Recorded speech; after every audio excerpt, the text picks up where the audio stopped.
Bonjour à tous, merci à tous d'être venus nombreux pour cette masterclass de Catherine Meurice. Alors Catherine Meurice, faut-il la présenter? Non, je ne crois pas. Ou alors, si? D'accord. Alors, différemment, alors, avec des nombres, pas très original les nombres, mais pourquoi pas. Alors, il n'a fallu qu'un seul petit tour de scrutin pour que le 15 janvier, Catherine Meurice, 15 janvier 2020, soit élue à l'Académie des Beaux-Arts dans la section de peinture de la Croix, auquel elle a consacré un album formidable. Lui s'était présenté 8 fois avant d'être admis. Donc tous les espoirs sont permis pour le Grand Prix d'Angoulême, dont elle est finaliste depuis 3 ans. Les Deux-Sèvres, dont la préfecture Niort a vu ta naissance, un beau jour de 1980. C'est là que elle passe ses tendres années à dessiner et qu'elle n'a pas cessé depuis, comme elle le raconte dans Les Grands Espaces, publié en 2018, chef-d'œuvre d'humour féroce et de nostalgie tendre, qui fait l'éloge de la nature, de Proust, de Zola, de Corot, de Watteau, des artistes qu'elle raconte à sa façon, drôle, enlevée, irrévérencieuse et documentée, dans Mes Hommes de Lettres en 2008 et Le Pont des Arts en 2012. Tu me dis si je dis des bêtises. C'est très bien. Alors, les trois grâces dont elle ne cesse de s'entourer: la nature, la peinture, la littérature. Je ne sais pas, il y en a peut-être d'autres. L'amitié. L'humour. L'humour. Le quatrième gras, l'humour. Le quatrième gras. Depuis son enfance, qu'elle ne cesse de célébrer d'un trait léger ces trois grâces, et qui lui ont permis de combattre le trauma causé par l'attentat de Charlie, qu'elle a raconté dans La Légèreté en 2016. 4 mois passés au Japon.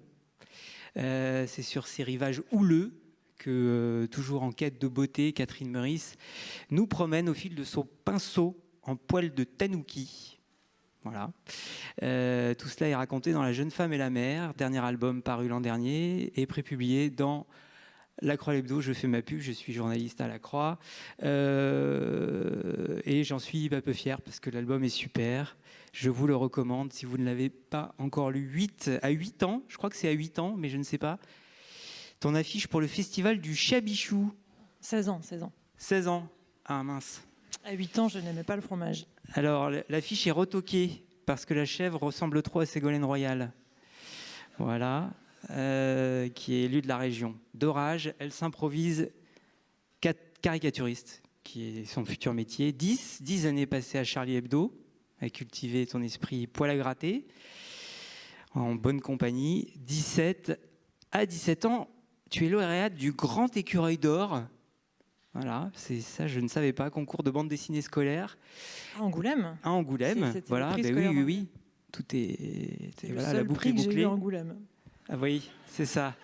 Mais non, voilà, l'espoir fait vivre. Depuis, elle a aussi gagné un trophée Presse Citron. Ça doit être pratique comme trophée, je me suis dit, lors de ses études à l'école Estienne, avant d'aller aux Arts Déco. Alors, Catherine Meurice, tous ces chiffres me donnent envie de revenir au premier. Quel est ton premier souvenir de dessin ?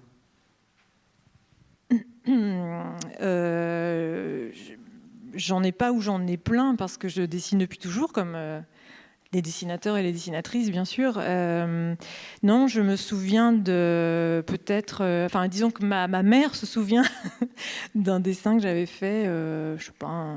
Si, c'était peut-être le premier dessin un peu bande dessinée, j'avais 5 ans, et j'avais dessiné un chat qui regardait un aquarium sur une table, un aquarium avec un poisson rouge, et il y avait une bulle au-dessus de sa tête, au-dessus de la tête du chat, il y avait une arête de poisson. Voilà. Premier dessin sans légende. Voilà. Première caricature, presque. Premier sens du gag. Oui, c'était un petit gag très doux, mais oui. Et alors, qu'est-ce qui t'a amené vers la bande dessinée plutôt que la peinture ou la littérature, qui étaient tes premières amours, si je comprends bien, lors de tes études ?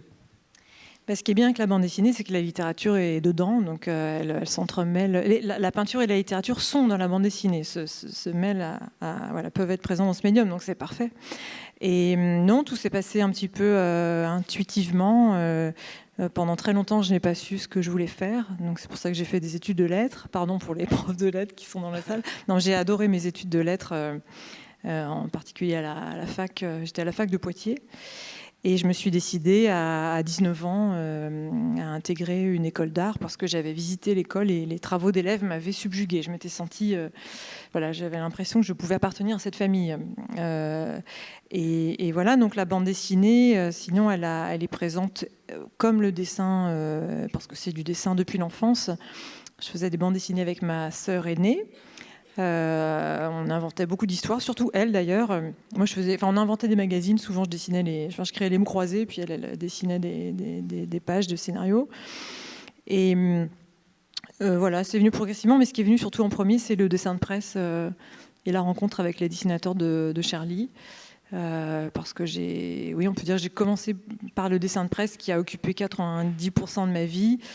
Et le temps restant, je l'occupais à faire de la bande dessinée. Donc voilà, la bande dessinée est venue très peu de temps après le dessin de presse et en même temps que le dessin de presse.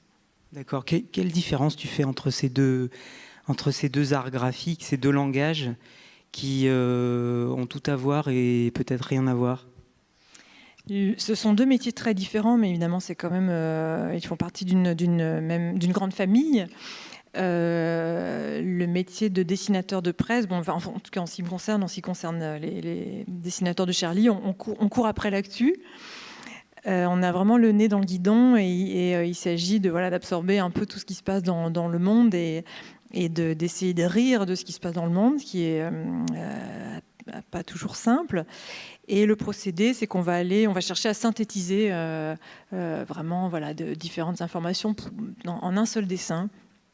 Parce que un dessin de presse, c'est vraiment un gag en un seul dessin, donc il y a un message par dessin. La bande dessinée, c'est la narration, c'est vraiment la pelote qui se déroule. Donc c'est pas du tout la même réflexion. Mais dans mon cas, l'un ne va pas sans l'autre parce que tout ce que j'ai appris dans le dessin de presse m'a vraiment servi à faire de la bande dessinée. Je crois que j'ai vraiment appris à être libre ou à me libérer de pas mal de contraintes en faisant du dessin de presse. Non seulement parce que j'étais entourée de dessinateurs très très libres, Cabu, Charme, Tinous, etc. Et en plus parce qu'il fallait aller très vite, donc on n'avait pas le temps de se poser de questions sur la forme notamment. Il fallait foncer, donc on réfléchissait absolument pas aux phylactères, à la taille des phylactères ou à l'espace inter-icono, je ne sais jamais comment ça s'appelle. Voilà, on n'avait pas le temps de réfléchir au médium, il fallait faire le journal. Et quand je faisais de la bande dessinée, je me souvenais de cette façon de faire, cette gymnastique à la fois intellectuelle et formelle. Et de même, quand je faisais du dessin de presse, j'avais quand même un œil sur la bande dessinée. Je me disais que je pouvais aussi freiner un peu les choses dans le journal. Et il m'est arrivé de faire des strips dans Charlie. D'ailleurs, l'album que j'ai fait, Scène de la vie hormonale, est un recueil de strips de bande dessinée fait dans Charlie Hebdo, réalisé dans Charlie Hebdo. Et en quoi ça modèle le trait, le dessin de presse? Est-ce que ça modifie, est-ce que ça change, ça altère la façon dont tu dessines, la rapidité du dessin Oui, il me semble toujours cette rapidité, en effet, qui fait qu'on ne se regarde pas dessiner, même si on dessine quand même avec soin. Quand on regarde les planches de Cabu, on ne peut pas dire qu'il a fait ça par-dessus la jambe. Mais en effet, l'urgence du contexte de la publication et également la colère, parce que la colère est vraiment au cœur du dessin de presse, ça vous fait dessiner rageusement. Donc il y a quelque chose de très nerveux dans le trait. Et c'est vrai qu'on m'a souvent dit que mes dessins à Charlie étaient très féroces, alors que je ne m'en rendais pas forcément compte. Et à contrario, dans la bande dessinée, la colère peut être aussi au cœur d'un scénario de bande dessinée, mais ça peut être plus dilué. On a d'autres moyens graphiques pour l'exprimer, et donc c'est un autre espace de liberté, la bande dessinée. Oui. Et donc avec la bande dessinée, on peut dire que tu as gardé une forme de férocité, mais tu as peut-être renoué ou noué avec une forme de tendresse, puisque c'est très tendre ce que tu racontes. La façon dont tu racontes ton enfance dans les grands espaces, c'est très mélancolique. La façon dont tu parles dont tu surmontes le traumatisme dans la légèreté. Mais justement, je crois qu'il y a eu le traumatisme qui est passé par là. C'est vrai qu'avec l'attentat contre Charlie, je me suis vraiment pris un immeuble sur le coin de la gueule. Et ça a changé un petit peu ma façon de faire. Donc oui, c'est sûr, je me suis autorisé la tendresse après 2015, notamment dans la légèreté. À partir de la légèreté, j'en ai beaucoup parlé de cet album, mais il y avait une obligation et quelque chose d'absolument vital. Je devais retrouver le goût de vivre, et pour cela, c'est passé à la fois par la colère, la nervosité, mais aussi la tendresse, la poésie, mais c'est quelque chose qui n'était pas calculé, c'était vraiment instinctif. Et puis une fois que j'ai fait le livre, souvent on se rend compte de ce qu'on a fait une fois que le livre est fait. Et quand les lecteurs m'ont parlé de tendresse et de poésie, ou mon éditrice, ou mon entourage, ça m'a surprise. En même temps, je me suis dit, pourquoi pas, moi qui croyais qu'il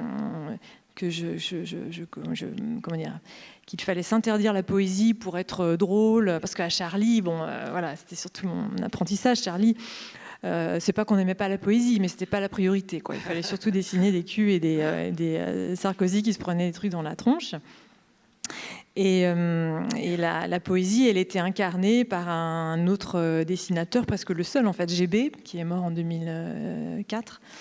GB, c'était un peu le poète, mais tout le reste, on était les pitres, et il fallait faire les clowns.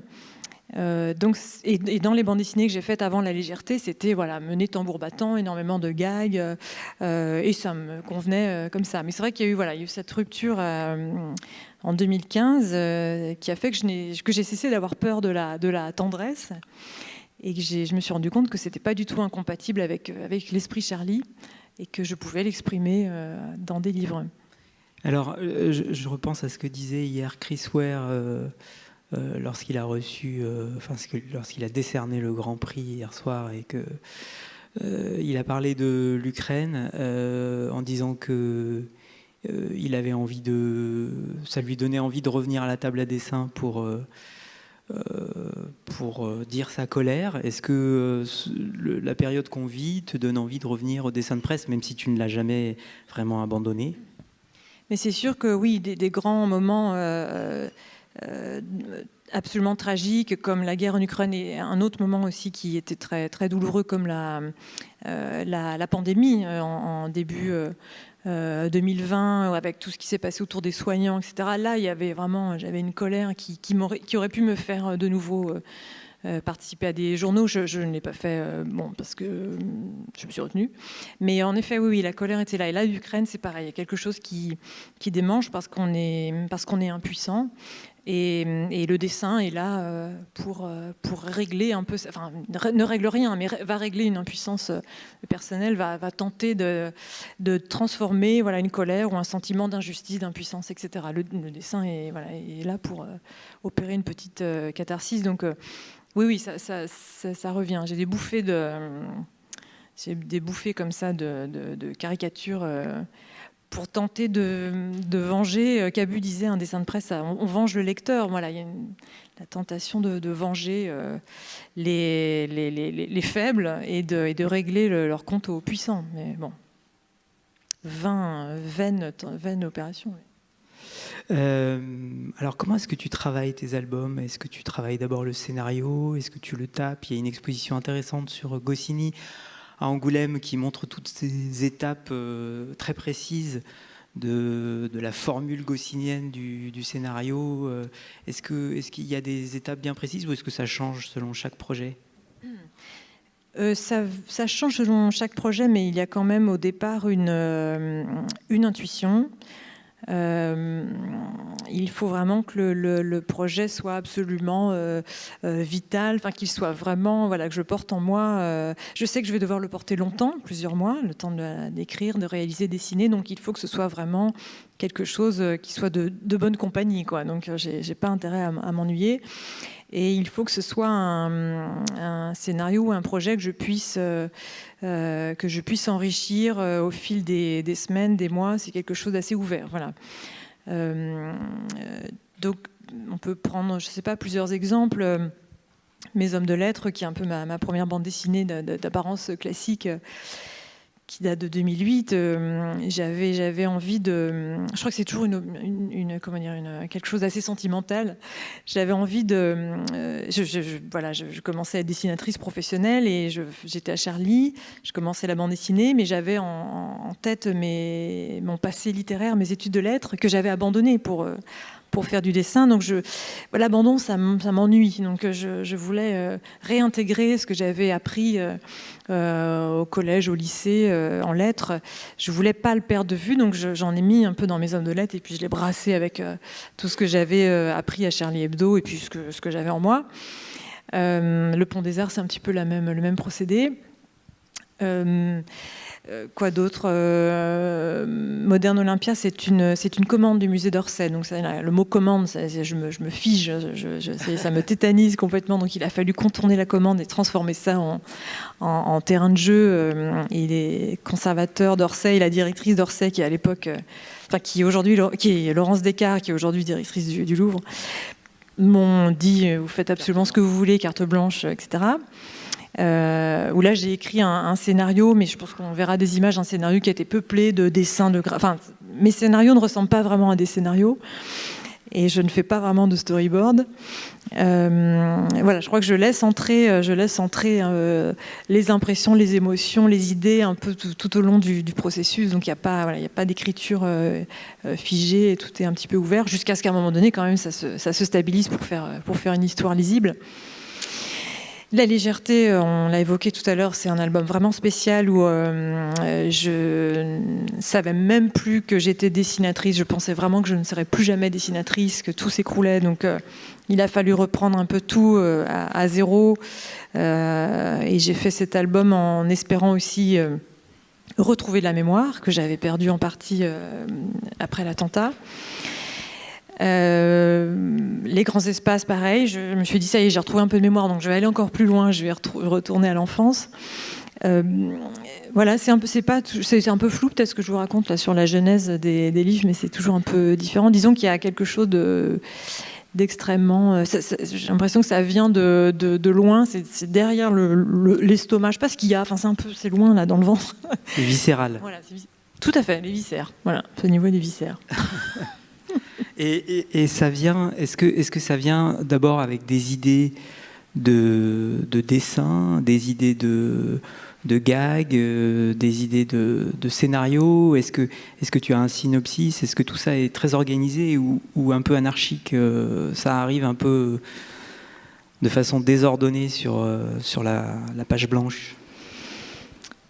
C'est assez paradoxal parce que c'est à la fois très bordélique et très organisé. C'est-à-dire que les idées fusent, et en fait tout à un moment donné va s'agglomérer et tout va prendre sens.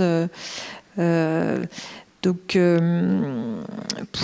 souvent ce qui m'arrive, c'est que je prends quelques notes. J'en prends de telle sorte que j'ai à un moment donné une vue d'ensemble sur le livre que je vais faire qui n'est pas encore fait.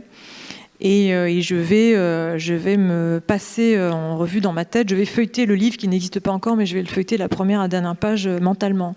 Et souvent je fais ça quand je me balade toute seule au bord de la mer ou dans le Cantal. Quand il n'y a pas de chasseurs dans le Cantal, parce que j'ose plus y aller maintenant, mais voilà, donc je marche et je feuillette mon livre. Et une fois que je suis sûre que... à peu près, mentalement. Ouais, mentalement. Et oui, je fais le scénario presque mentalement. Je réfléchis, je me dis alors ça, il va se passer ça, puis après on reviendra là, puis il y aura la boucle. Et je peux prendre, bien sûr, je prends des notes pour pas me perdre, parce que j'ai pas non plus une mémoire géniale. Et une fois que tout ça est bien, comme un petit hamster qui aurait roulé, une fois que c'est à peu près d'aplomb, prêt, je commence vraiment à écrire et ensuite à dessiner. Oui. D'accord. Ouais. Et tout au long de la réalisation du livre, je continue de feuilleter le bouquin mentalement. Oui. Donc tu fais pas vraiment de storyboard proprement parlé? Non, je fais pas de storyboard. Ce que je fais, c'est que, alors, pour La jeune femme et la mer, pour la première fois, j'ai fait un scénario qui ressemblait à un scénario, c'est-à-dire avec presque des didascalies, des dialogues, etc. Ça m'a beaucoup amusée. J'ai l'impression d'être, je sais pas, scénariste de cinéma. Je me dis, c'est marrant, en fait, Nami, 2 points. Non. Enfin, je faisais des dialogues. Bon, c'était rigolo. On éternelle débutante. Non, c'est bien, on se surprend toujours, c'est formidable. Pas toujours, mais bon. Et qu'est-ce que je disais oui, donc voilà. Et ensuite, une fois que le scénario est fait, enfin, si je continue avec l'exemple de la jeune femme et la mère, c'est que ensuite je vais procéder au découpage. Et le découpage, ça va être sur une feuille A4 des petits timbres-poste pour saisir le rythme, pour voir où est-ce que je mets telle case. Et ça, c'est vraiment pour le rythme. Si je veux raconter une séquence, je me dis, est-ce que je la fais en 1 case ou 4 cases? Mais ça va se faire sur des petits formats. Je pense qu'on a des exemples là, si vous passez des... Pas du tout. Non. Ah, il n'y a aucune... Ah, toutes les images que j'ai envoyées se sont perdues. Je ne les ai pas reçues. Voilà, vous savez tout. Ah, c'est bien dommage. J'ai fait 2 WeTransfer hier. Oui, mais... Ça alors. Voilà. Ah vraiment désolée. Mais on peut... Donc je vais mimer. Ah non, c'est bien. Excusez-nous. C'est pas grave. Mais... Ah, mais il fallait me le dire. Oui, mais non. Ah bon, d'accord. Bon. Voilà. Bon, très bien. Bon, alors ça ressemble à des timbres-poste. Vous voyez des timbres-poste? Bon, voilà, c'est le découpage ressemble à ça. Et voilà, une fois que ça c'est dessiné, je passe directement à la planche originale. D'accord. Donc, vous pouvez partir si vous voulez, il n'y aura pas d'image. Si, il y aura des images à la fin, restez. Des images que vous n'avez jamais vues et que vous verrez en exclusivité mondiale. Donc, est-ce que tu travailles toujours avec les mêmes outils?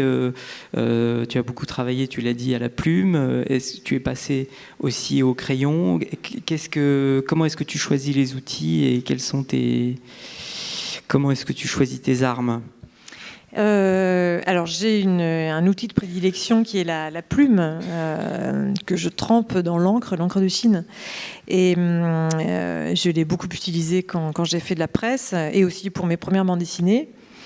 Et il m'arrive de varier en fait à chaque bande dessinée ces outils, quoi. C'est-à-dire que pour mes hommes de lettres ou le Pont des Arts, c'était forcément la plume parce que c'était assez rythmé, virevoltant, nerveux. Il y avait un petit côté caricature, un clin d'œil aussi aux caricaturistes du 19e. Bon voilà, c'était la plume. Pour les grands espaces, je voulais changer déjà, j'avais une envie de changement.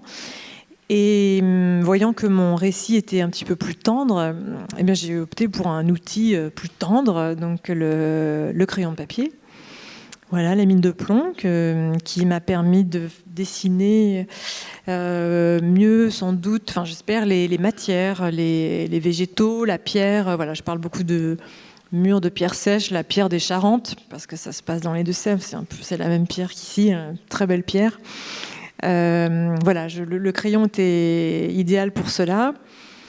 Pour la légèreté, comme je le disais tout à l'heure, ce livre était fait dans un état assez mental, assez chaotique. Donc, je prends la plume, le pastel, l'aquarelle, quelques collages, etc. C'était vraiment ce qui ressemblait à ce qu'il y avait dans ma tête. Et La jeune femme et la mère, je suis revenue à la plume parce que j'avais en tête de vraiment peaufiner les décors, plus encore que dans les grands espaces, de vraiment profiter de ce voyage au Japon et de cette histoire qui se passe au Japon pour oui, c'est ça, vraiment perfectionner, pas perfectionner, détailler au mieux les décors, parce que c'est un pays évidemment que je découvrais. C'était la première fois que j'y restais aussi longtemps. Et je crois que pour l'appréhender ou pour essayer de le comprendre, je suis passée par un dessin très minutieux de décors qui prenait le temps d'observer l'environnement japonais, les fleurs, les arbres, les silhouettes, le bois, etc. Donc voilà, la plume employée de manière plus du tout nerveuse comme dans les albums précédents, la plume peut aussi ralentir, hein. Je l'ai utilisée pour préciser certaines choses. Et puis j'avais en tête Mizuki qui est exposé là en ce moment au festival. J'ai pas encore vu l'expo, mais j'avais en tête son travail où il y a tout un système de trames qu'on retrouve souvent dans les mangas, Et je voulais non pas reproduire ça, mais m'en approcher un petit peu. Donc il y a parfois alors pas des trames, mais des trames manuelles. C'est-à-dire qu'il y a des traits beaucoup plus rectilignes dans cet album, alors que j'ai fait à la règle, alors que dans tous les albums précédents, je m'interdisais la règle, par exemple. N'importe quoi, il ne faut jamais rien s'interdire, mais voilà, donc pourquoi la plume Et puis parce que, oui, la plume, c'est plein de surprises. Des accidents. Oui, des accidents, on peut en foutre partout. Hein, quand on renverse, j'ai renversé plusieurs fois mon pot d'encre. C'est un truc, bon... oui, c'est intéressant. On peut faire des choses extrêmement fines et la plume est assez vivante. Si on s'occupe pas d'elle, elle se bouge, donc elle refuse d'obtempérer, elle refuse de dessiner. Faut la choyer, faut la nettoyer, faut la changer, faut changer ses couches. Donc ça, on a un rapport assez charnel avec son outil. Et c'est la plume qui décide parfois ou... Oui, c'est parfois la plume qui dessine, ouais. Parfois c'est bien, parfois il faut recommencer la page, mais oui, non, mais c'est vrai que souvent, oui, on a l'impression que la plume va vous guider, va faire un trait oblique qui n'est pas tout à fait ce qu'on avait prévu, mais finalement c'est pas mal, ou il va y avoir quelque chose de tremblé alors qu'on avait prévu quelque chose de très droit, et oui, c'est bien. Il y a quelque chose qui fait qu'on a l'impression que ça ne ment pas. Enfin, c'est intéressant. Qu'on est surpris par son propre. Son propre trait. Ouais. Alors, tu parlais de Mizuki. Effectivement, chez Mizuki, dans la très belle exposition, on le voit très bien, qui est au musée d'Angoulême, il y a ce mélange de précision quasi documentaire dans les décors et de traits à la limite de la caricature, avec des expressions exagérées, presque cartoonesques, qu'on retrouve, cette dualité, on la retrouve aussi, notamment dans La jeune femme et la mère, mais dans Les grands espaces également. Est-ce que c'est quelque chose Comment est-ce que tu es venu à cette dualité ? Qu'est-ce qui t'intéresse là-dedans ? Peut-être un appétit insatiable pour le dessin. Quand je parlais de mes hommes de lettres tout à l'heure en disant que j'avais essayé de mettre dedans tout ce qui m'avait manqué quand j'avais fait des études d'art, ou même Charlie, la littérature me manquait. Bon, là, en dessinant à la fois des choses très précises et très caricaturales, je regroupe dans un même livre mon savoir-faire d'ex-caricaturiste et puis aussi un travail que j'ai toujours aimé faire d'observation, de dessin, qui s'inspire à la fois du dessin très ancien comme du dessin contemporain, d'artistes très divers. Je pense que la différence du dessin de presse, la bande dessinée vous laisse vraiment le temps non pas de vous regarder dessiner, ça ce serait terrible, mais vous laisse le temps de dessiner, vraiment de travailler au mieux votre dessin. Et dans ce temps, pendant ce temps-là, enfin dans cet intervalle de temps, ce serait dommage pour moi d'aller trop vite et de me contenter de la caricature. J'ai besoin non pas de meubler, mais de peupler l'image autrement et en passant par des décors plus fouillés. Oui. C'est vraiment je crois que je profite de chaque album pour continuer d'apprendre à dessiner, parce que c'est sans fin. C'est pas l'idée de se perfectionner, d'atteindre un but, parce que je vois pas quel but ce serait, ou sinon mon but est d'essayer de faire toujours des livres sincères, enfin bon, voilà, j'espère intéressants, mais oui, je profite de chaque livre pour trouver le plaisir de dessiner et de faire avancer un peu les choses, peut-être faire avancer mon dessin et découvrir d'autres choses. Mais est-ce qu'il y a l'idée aussi de montrer que le grand respect que tu as envers la nature et en même temps la conscience des vanités humaines, quoi, à travers une expression caricaturale Ah non, ça j'y pense pas. Des failles humaines. Non, j'y pense pas en dessinant. C'est plutôt dans le scénario, en l'occurrence dans La jeune femme et la mère, où c'était très présent en arrière-plan. D'autant que j'ai écrit ce scénario, j'ai commencé à l'écrire, j'avais des notes au préalable, mais j'ai commencé à écrire en mars 2020, alors que on était en confinement.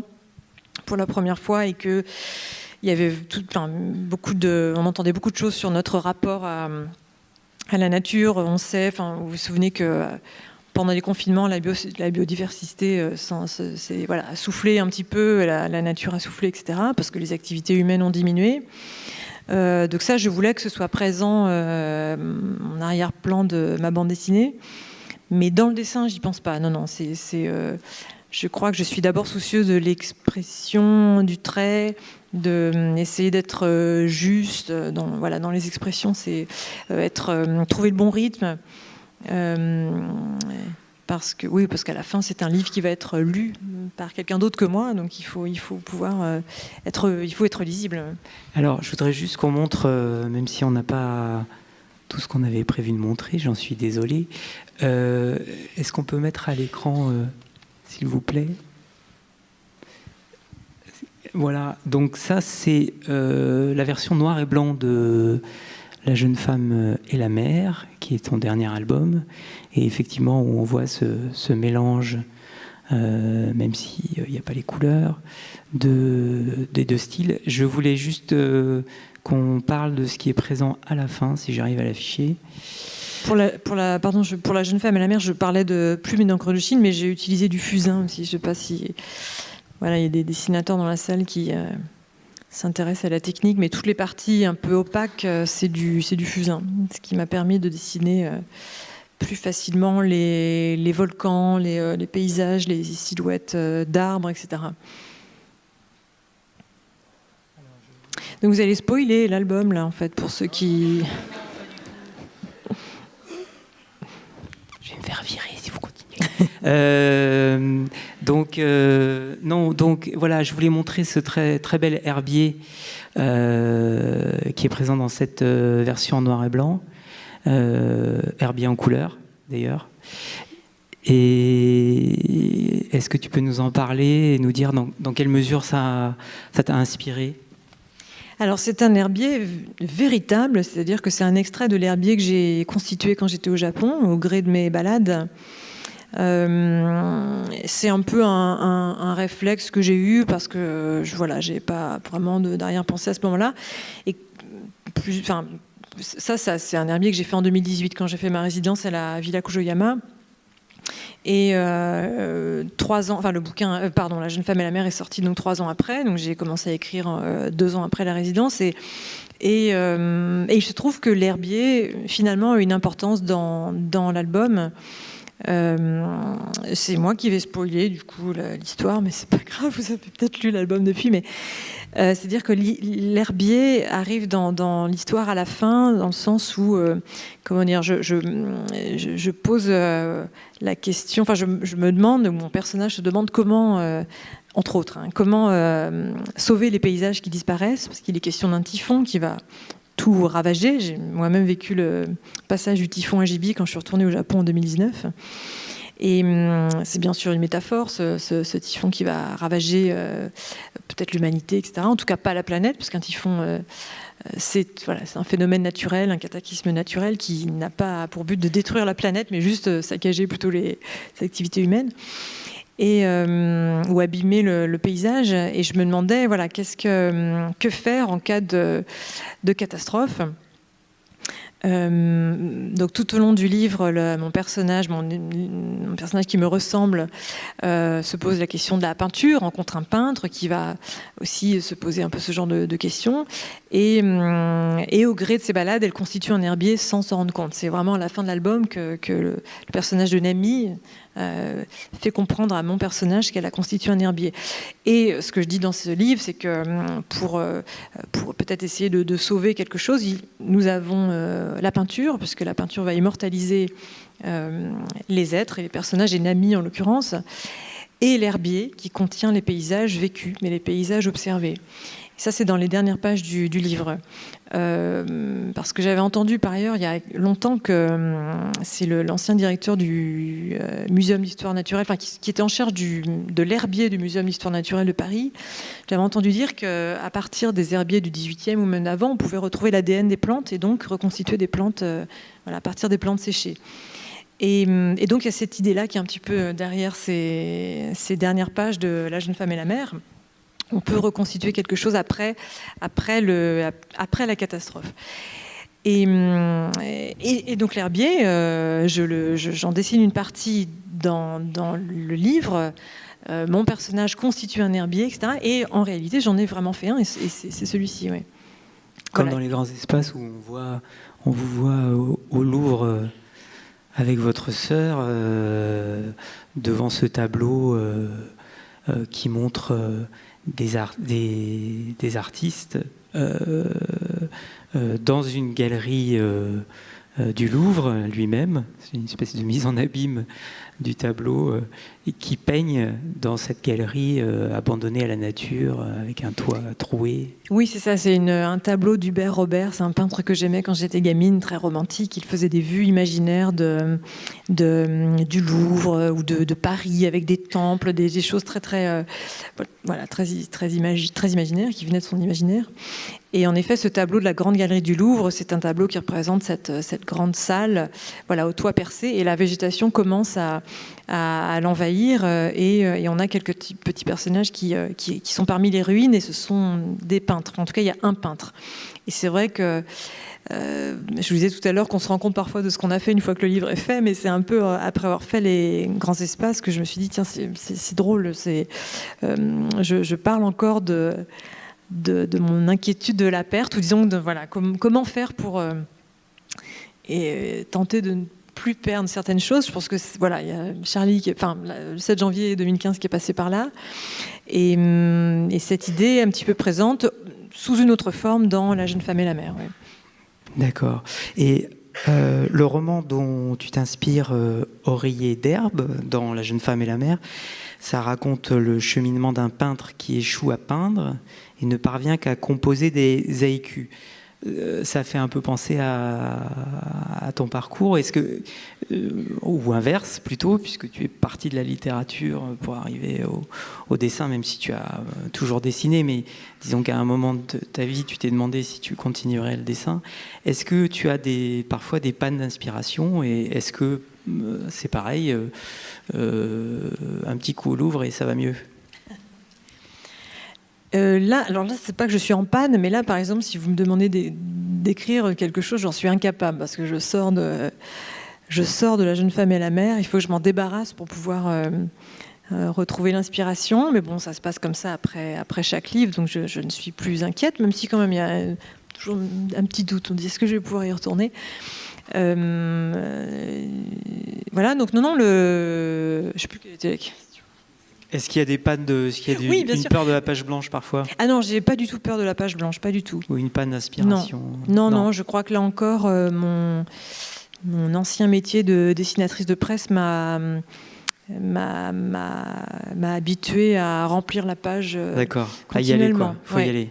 Quand faut y aller, faut y aller. Oui, et je crois me souvenir que c'était un vrai travail, c'est-à-dire que il fallait trouver des sujets chaque semaine, plusieurs sujets. Parfois, on faisait des pages entières qui contenaient 25 vignettes, donc 25 gags, donc 25 idées, plus les échappées, ce qu'on appelait qui pouvaient devenir des unes. Donc il arrivait que chaque semaine, on ait à trouver 50 idées.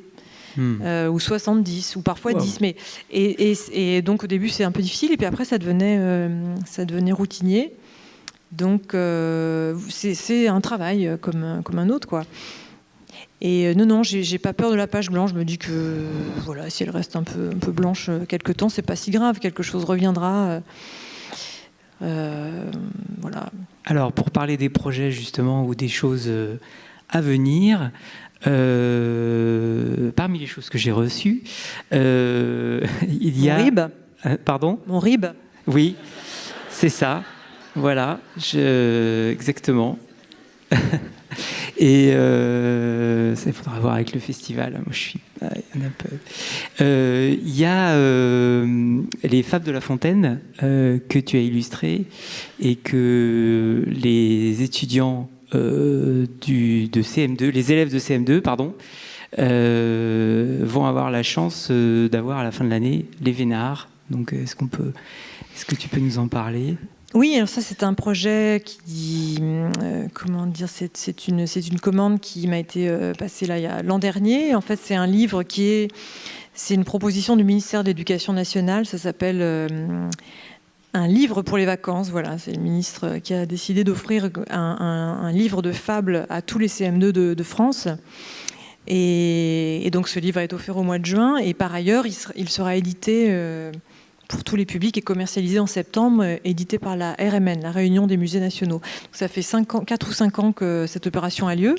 Donc avant moi, Rebecca d'Outremer a illustré les fables, Emmanuel Guibert, Sfar, Vouch. Et donc j'ai fait ce travail juste après La jeune femme et la mère. Et alors c'est un travail complètement différent, très différent du dessin de presse, très différent de la bande dessinée, où là j'ai retrouvé presque mes premières amours pour l'illustration jeunesse, parce que j'en ai fait aussi quand j'étais plus jeune. J'ai commencé j'avais dessiné dans Bayard, enfin, fait des bouquins chez Bayard Presse, Milan, etc. Et voilà encore une autre opération mentale en ce qui concerne le rapport texte-image, tout ce qu'on doit... Voilà, comment illustrer un texte, que choisir dans le texte, comment s'adresser aux enfants, quelle technique aborder. Voilà, j'ai eu affaire à ça ces 2 derniers mois. Et là, le livre n'est pas encore sous presse. Enfin, il va être imprimé bientôt, mais c'est tout chaud là. Donc je suis partie de... Voilà, c'est combien de fables du coup? C'est une trentaine, oui. Une trentaine. Oui, avec les grands classiques et puis d'autres un peu moins connus. Donc j'ai... comment? Non, je ris en voyant le renard. Le renard, bah oui, c'est-à-dire que là encore, alors c'est pas un travail à la plume, c'est plutôt de la gouache, c'est des encres, mais je ne voulais pas me contenter de faire soit un beau décor, soit du dessin caricatural. J'ai mélangé les deux, un peu comme dans La jeune femme et la mère. Donc le renard est très cartoonesque, alors que l'ensemble est plus pictural, et ça me permet là aussi à chaque fois de retravailler les couleurs, de continuer d'apprendre à travailler. C'est toujours de grandes questions très très excitantes pour moi, de dire quel cadrage, je crois que j'ai jamais aussi bien réussi un ciel que là, sur cette image. Voilà, je crois qu'avant, je les ratais tous. Bon, là, ça commence à avoir... ça ressemble à quelque chose. Il y a des petites victoires comme ça. Et alors, justement, on n'en a pas parlé de la mise en couleur. C'est toujours toi qui l'as fait ou je ne crois pas, je crois que dans le... Pour les bandes dessinées, oui. Toujours, sauf pour 2 albums, Les Grands Espaces et La jeune femme et la mère, qui ont été mises en couleur par Isabelle Merlet. Grande coloriste, géniale coloriste, qui a fait un travail, avouons-le, superbe. Comment ça se passe quand c'est pas toi qui mets en couleur Est-ce que tu donnes des directives ou est-ce que c'est carte blanche ou... Non, c'est pas carte blanche. Non, je crois que ça ne peut pas l'être. J'envoie régulièrement mes planches en noir et blanc à Isabelle Merlet, donc qui a lu l'album, voilà, qui a d'abord compris l'album, aimé l'histoire, ça c'était important. Et ensuite, je lui envoie des pages de documentation qui correspondent à chaque planche. C'est-à-dire que, alors la doc dans La jeune femme et la mère, c'est des photos que j'avais prises sur place, des estampes, des photos qui n'ont rien à voir avec le Japon, des peintures de Hodler, Rivière, etc. Et je lui envoie ma doc régulièrement et elle s'en inspire. Évidemment, elle ne va pas chercher à reproduire le bleu qu'il y a dans telle photo ou le vert qu'il y a dans telle estampe, mais elle va recréer sa palette et elle m'envoie régulièrement les pages. Donc au début c'est toujours on frôle l'évanouissement quand on voit soudain ces planches en couleur. Ah oui. Et oui, parce que on est dépossédé soudain de son travail, et puis ça dure quelques minutes ou quelques secondes, et puis après on... Dépossédé carrément. Oui, vraiment le travail nous... Oui, c'est pas du tout nos couleurs, même si on a donné des instructions, on a... c'est comme si on donnait notre enfant, puis on nous le rend avec une coiffure pas du tout très différente, et puis une chirurgie esthétique, enfin bon, donc c'est... et on continue de l'aimer après, on continue de l'aimer. Comment ? C'est comme envoyer son enfant chez le coiffeur. Un peu, ouais. Je sens que ça va rester, ça, c'est terrible. Ça va être sur la page Wikipédia. Non, et après, c'est très bien. C'est très bien aussi de se sentir déstabilisé. Ça, c'est vraiment... c'est bien, ça. Isabelle Merlet est là pour, avec son petit marteau, fendre la bulle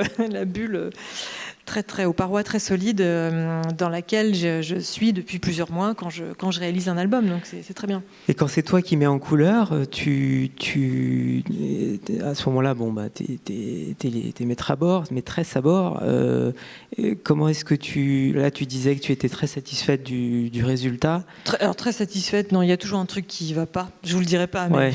Je peux jamais. C'est moins spontané, c'est moins intuitif pour toi que le dessin. Mais c'est pas du tout la même chose. Mettre en couleur un album de 110 pages et produire des illustrations ou des peintures qui accompagneront un texte, ça n'a rien à voir. Vraiment, c'est pas du tout le même exercice mental.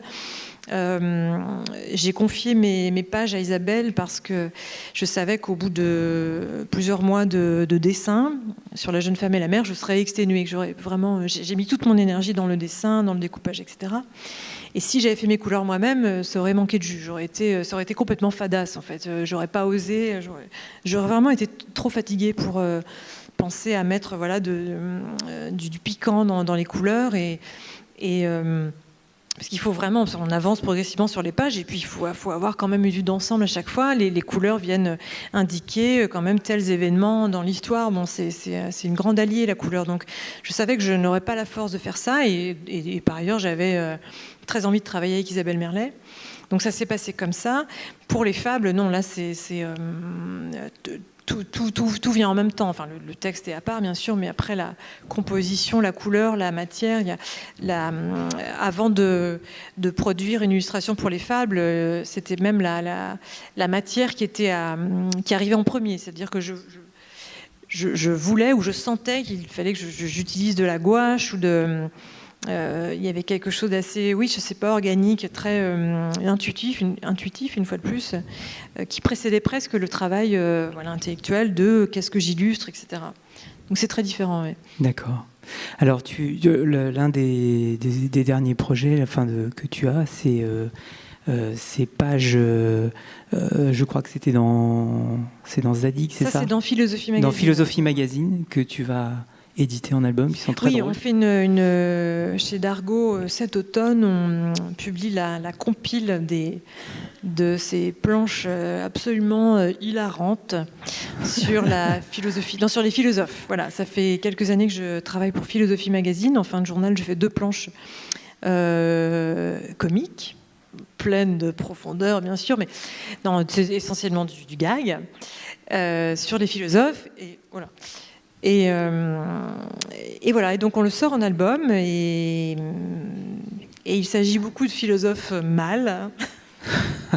Donc je m'amuse beaucoup avec les mâles. Et celui sur Diderot et pas piquer des vers, oui. Oui, là on a Diderot. Tu dis tout le mal que tu penses des mâles. Je dis pas tout le mal que je pense des mâles parce que le travail est déjà fait. Il suffit de jeter un œil. En fait. Bon, je fais tout. Non, mais c'est un gros boulot. Évidemment, c'est comme pour mes hommes de lettres. Je me documente vraiment avant de raconter mes pitreries parce que il y a vraiment un travail sur les textes des philosophes, un peu comme dans mes hommes de lettres. Et René Pétillon, qui était un copain, m'avait offert il y a quelques années un petit livre de poche qui recensait les textes des philosophes, les textes complètement misogynes des grands philosophes. Et c'est hilarant parce que de Saint-Augustin à Nietzsche, en passant jusqu'à Freud, en passant par Rousseau, etc., ou Diderot, mais c'est merveilleux. Tellement, mais voilà, la femme est rien, quoi. C'est super drôle. Donc en plus, c'est vraiment du pain béni, quoi. Donc il y a juste à isoler quelques phrases et en tout cas dans certaines planches, c'est ça. Je reprends les textes, les planches de Diderot qu'on vient de voir. Diderot déclame certains trucs, c'est vraiment du Diderot. Et puis à la fin, évidemment, je me venge. Enfin, je nous venge. Nous tous, pas que les femmes d'ailleurs. Je pense que les hommes qui lisent aujourd'hui ces textes-là, il y en a certains qui doivent bien rigoler, quoi. Oui, c'est assez drôle, assez cocasse. Il reste 10 petites minutes. Est-ce qu'il y a des questions dans la salle? Oui, je vois une question. Alors, je ne sais pas s'il y a un micro qui va être Il y a un micro qui va vous être envoyé par WeTransfer. Par WeTransfer. Avec le RIB aussi de Catherine Meurice.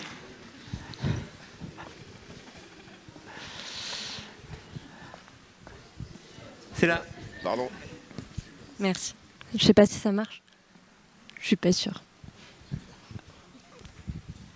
La technique. Ouais. Ça marche? Ça nous perdra tous. Ça marche pas? Ah si, c'est bon.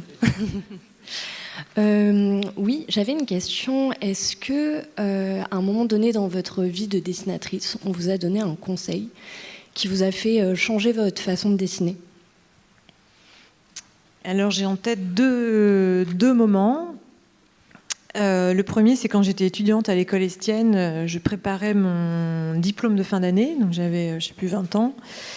Et j'étais partie. Alors, on présentait nos travaux, avant de passer le diplôme, on présentait nos travaux aux membres du jury qui avaient un œil dessus 6 mois avant, quoi, qui pouvaient nous donner des conseils. Donc, j'illustrais le roman de Renard, j'en faisais quelque chose de très. Assez classique. Et j'avais fait des gouaches. Et j'avais présenté mes gouaches au jury, et par ailleurs j'avais des carnets de croquis, bon, que j'avais pas montré, quoi. Mais je présente mes gouaches et le jury, on n'avait rien à secouer. En revanche, ils ont regardé mes carnets de croquis et ils ont vu que dans mes carnets, je m'essayais à la plume pour la première fois. Il y avait beaucoup de ratures, de machin, mais j'avais dessiné des, voilà, Isengrin, Renard, tout ça, tous ces personnages, je les avais croqués en fait à la plume.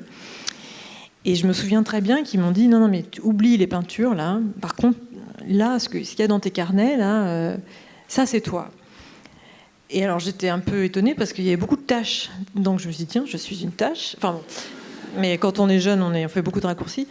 Et non, mais ça m'a vraiment éclairée. Et c'est comme ça que j'ai commencé la plume. Enfin, voilà, ça m'a donné un peu d'assurance. Je me dis, ok, il y a une piste à suivre là. Des dessinateurs professionnels m'indiquent une voie. Donc ça, je m'en souviens. Et il y a un autre. Donc qu'est-ce qu'on pourrait en conclure? Oui, se trouver en fait, trouver quelque chose qui nous ressemble, et surtout montrer son travail aux autres. Ça, c'est vraiment important. Essayer de rencontrer des gens. Et sinon, quelque chose qui m'a beaucoup marqué, c'est quand j'ai été embauchée à Charlie Hebdo. J'avais commencé à voir l'équipe en 2001, mais j'ai fini mes études et je suis retournée les voir en 2005. Et après quelques semaines où j'ai été publiée, j'étais pigiste. Philippe Val, qui était le directeur de l'époque, m'a convoquée dans son bureau et il m'a dit, écoute, Wolinski et Cabu ont dit qu'il fallait te prendre, on te prend. Et déjà, ça m'a fait bizarre, mais donc de sentir la confiance des autres, déjà, c'était important. Mais surtout, Val m'a dit, Charlie, ça va être ton laboratoire, tu vas essayer des choses, tu vas te tromper, et tu vas recommencer. Et ça, j'ai jamais oublié. Je me dis, enfin voilà, c'était mon patron, qui a été mon patron pendant quelques années. Et le premier jour de mon embauche, il m'a dit, tu vas pouvoir te tromper. On va publier parfois tes erreurs et tu vas recommencer. Et ça m'a aidé. J'ai pas arrêté de me tromper après. Non, mais j'ai trouvé ça assez formidable de commencer un parcours professionnel en ayant ces mots-là en tête, que l'échec était possible et que c'était pas grave, parce que dans l'échec, c'était toujours du dessin. Il y avait des choses maladroites et c'est pas grave, parce que on cherchait à s'exprimer et voilà, on cherchait pas à avoir 20 sur 20 tout de suite. Donc ça m'a été c'était très important. Ouais. Est-ce qu'il y a d'autres questions?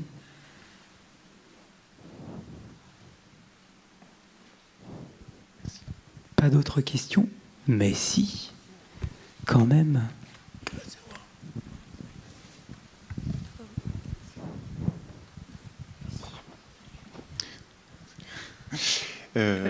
Bonjour.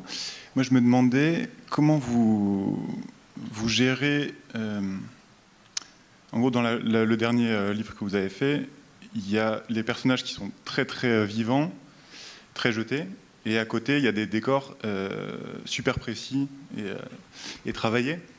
Et du coup, je me demandais comment vous gériez les croquis avant de le faire, ou les crayonnés, quoi.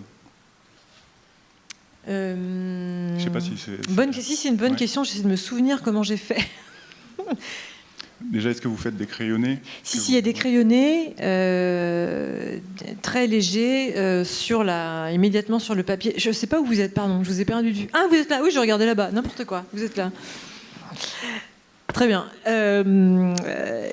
Oui, je fais après avoir fait le petit découpage, je fais des crayonnés assez légers qui concernent surtout l'expression des personnages, le mouvement, l'attitude, le cadrage aussi.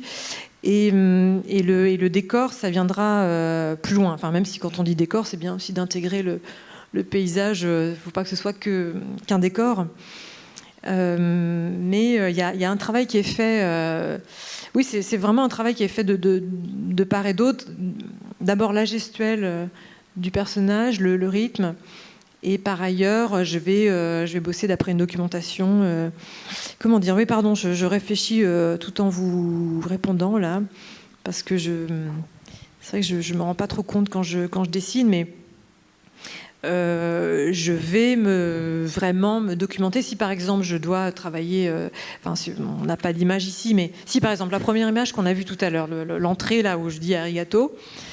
Ça, c'est d'après une photo de la villa Kojoyama que j'ai transformée un petit peu pour que ce soit pas complètement du copier-coller.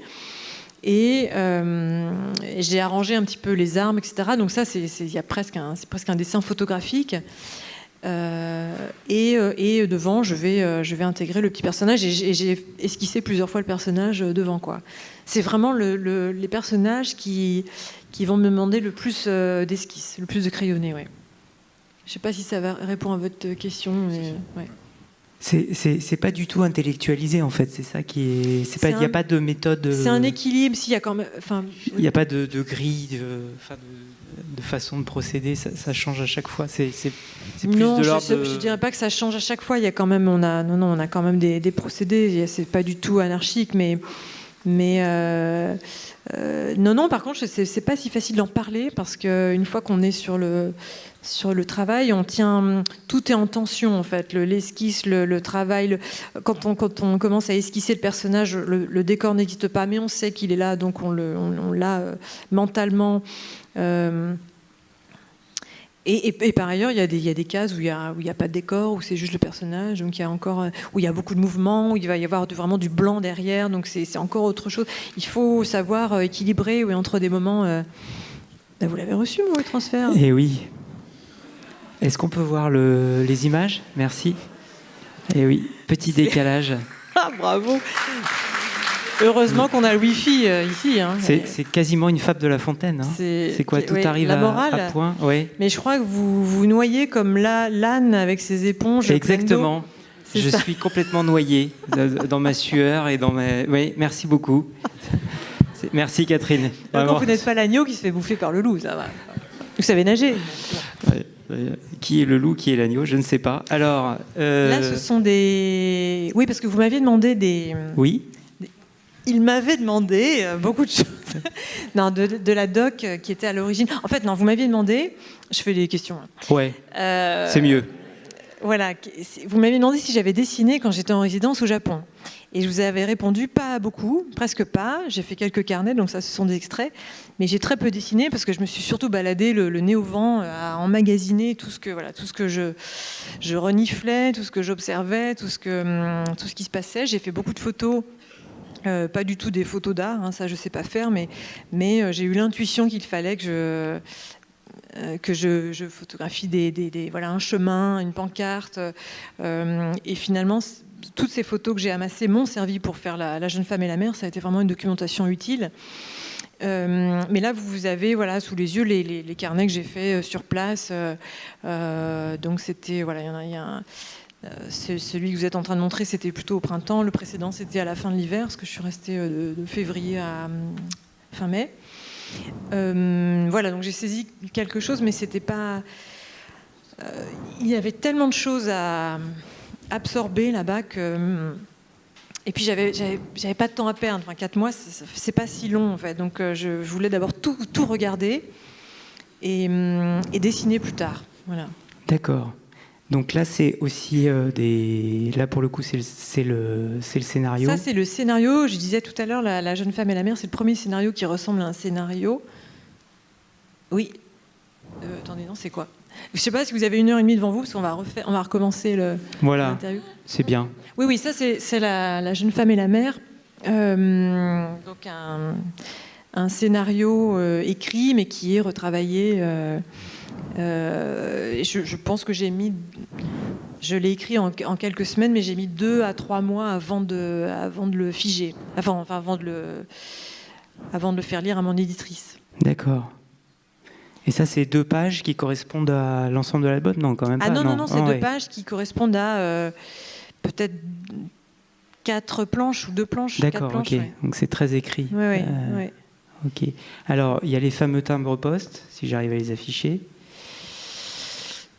Voilà. Non, j'y arrive pas. Bon. Ça, c'est des carnets de Kyoto, des petits carnets. Ouais. Si vous avez des questions, en attendant, allez-y. Ah oui, il y a une question là. C'est la jeune fille encore. Vous pouvez partir. Il y avait une autre aussi. question un peu plus haut, je crois, de la demoiselle là-bas. Si on peut lui donner le micro. Ma question, c'est est-ce que vous dessinez plutôt d'après réalité ou d'imagination? Pardon, je vois pas où vous êtes. Je suis là. En haut, à Merci. gauche. D'après réalité ou imagination? Oui. Ouais. Et Allez-y. si vous dessinez plus d'après réalité, est-ce que vous dessinez plus d'après photo ou C'est un d'après mélange. réalité? C'est mal posé ma question. Non, mais je comprends bien votre question. Je crois, oui, c'est un mélange. Si on prend l'exemple de la jeune femme et la mère, il y a vraiment des cases qui s'inspirent qui sont travaillées d'après des photos que j'ai prises sur place, mais qui sont transformées, évidemment. Une fois de plus, c'est pas du copier-coller, parce que ça n'a pas de sens. Certaines cases s'inspirent des estampes, parce qu'il y a des citations d'estampes dans la bande dessinée, parce que les personnages font allusion aussi au monde flottant, aux estampes, etc. Il y a une réflexion sur le dessin ou la peinture. Et aussi, il y a des dessins d'imagination. En fait, l'ensemble est imaginé aussi. Ouais. Mais dans chaque dessin d'imagination, je pense notamment aux grandes planches de paysage, il y a toujours un élément qui vient soit d'une photo, soit d'une estampe, ou alors c'est le souvenir d'une photo ou d'une estampe. C'est des choses qui sont triturées. Voilà. Et après, les personnages et le tanuki sont vraiment... c'est imaginé, quoi, vraiment. Ouais. Ok, merci. Du coup, j'avais une autre question ici. Oui. Concernant le storyboard, comment ça se passe? Est-ce que vous l'avez déjà en tête un peu? Est-ce que vous faites des recherches de composition? Et une fois qu'il est fait, est-ce que ça se modifie? Ouais, c'est par rapport à ce qu'on a vu justement. Et bien, là, on va avoir des images. Voilà. Ici, vous avez un exemple de Modern Olympia. Je ne sais pas si vous avez lu cet album, mais voilà mon scénario. Là, le scénario se mélangeait au découpage. Bon, c'était il y a quelques années, j'ai mûri depuis. Donc, c'est la page 29.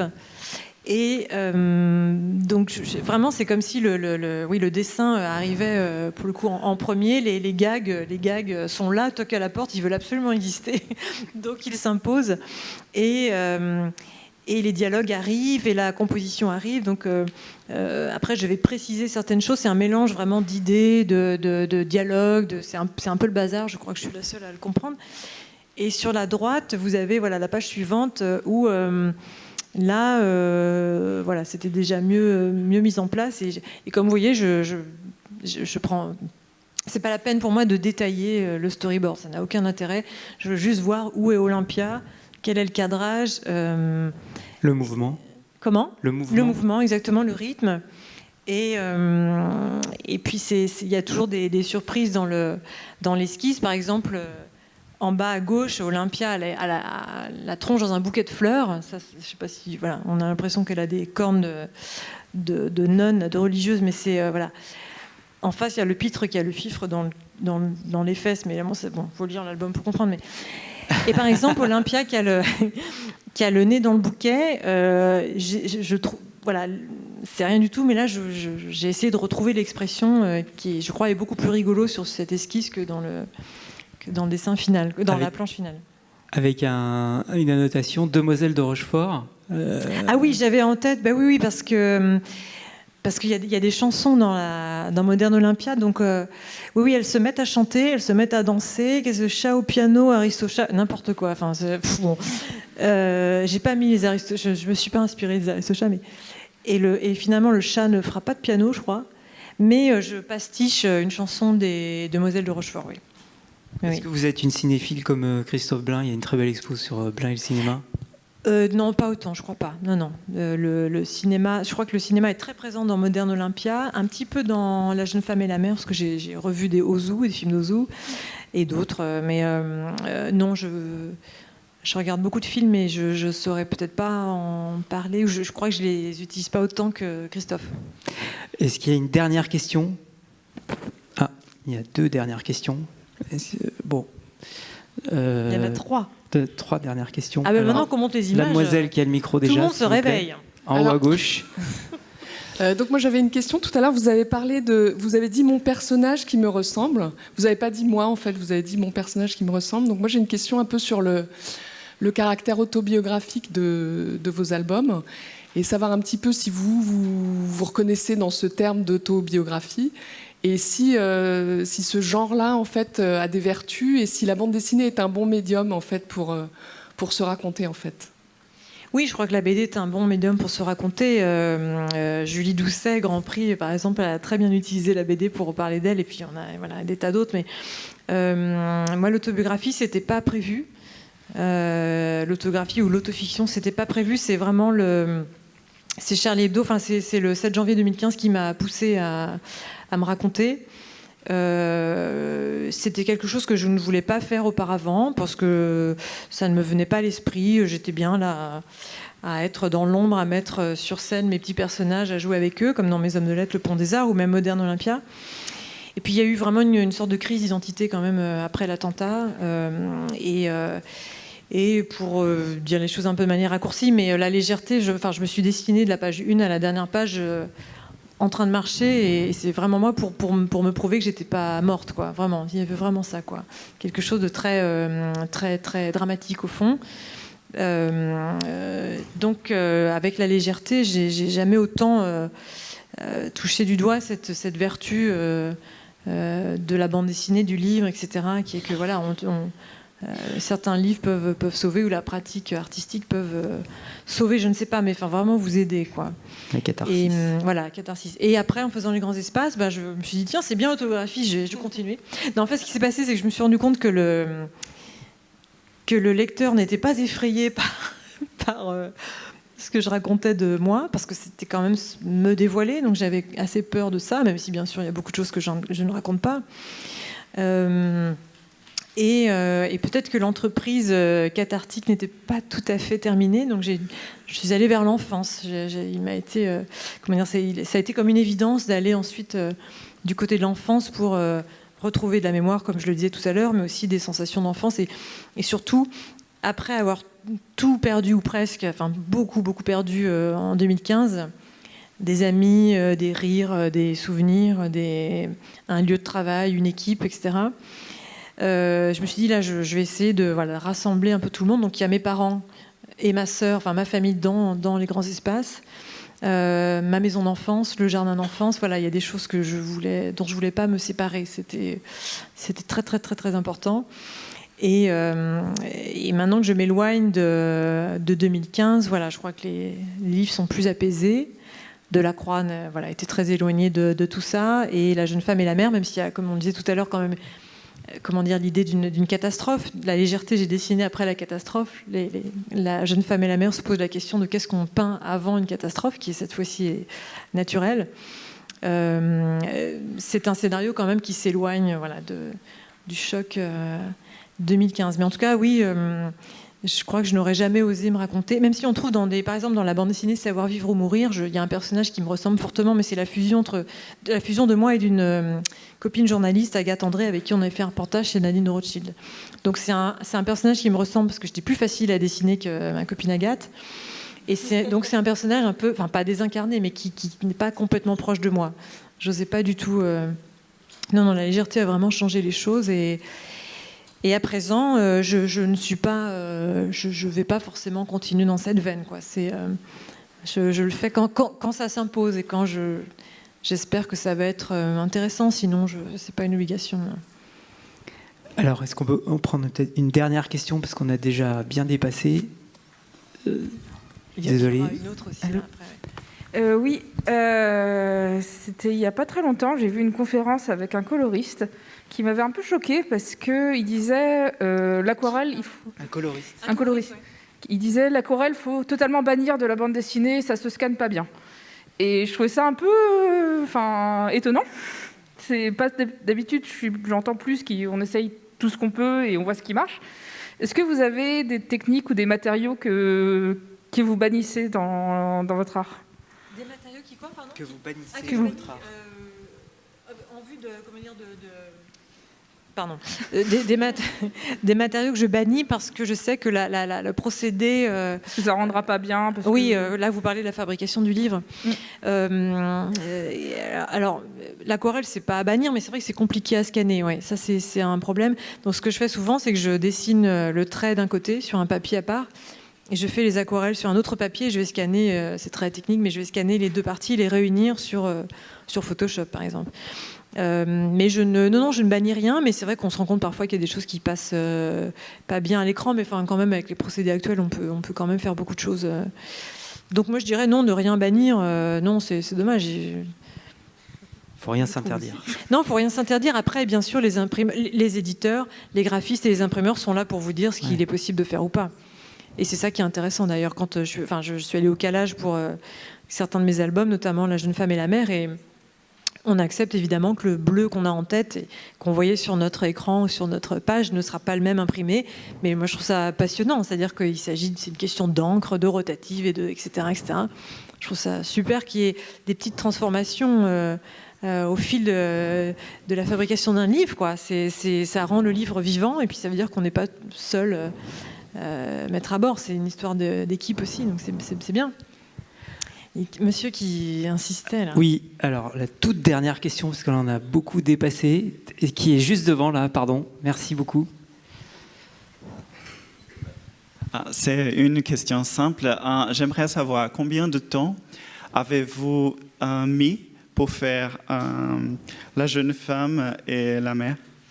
Alors, c'est pas facile de vous répondre. C'est jamais une question facile, mais disons que j'ai réfléchi sans le savoir pendant peut-être 2 ans, parce que il s'est passé 2 ans entre mes voyages au Japon et le début d'un scénario, parce que je savais vraiment pas quoi faire hein, en rentrant du Japon.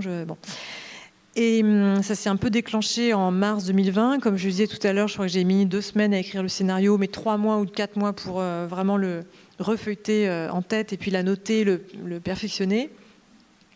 Et ensuite, j'ai commencé à dessiner, je crois, en septembre. Je crois que j'ai mis 8 mois au total pour faire le découpage, les esquisses, l'ancrage. Voilà, 8 mois sans week-end, avec très peu de vacances, oui. Je crois me souvenir, oui. Donc 8 mois pleins, oui. Okay. Et à la fin, il faut prévoir un rendez-vous chez votre kiné, chez votre ostéo et chez votre ophtalmo, parce que... Voilà. D'accord, merci. Merci beaucoup, merci à tous. Merci à tous, Catherine merci Meurice. Merci beaucoup.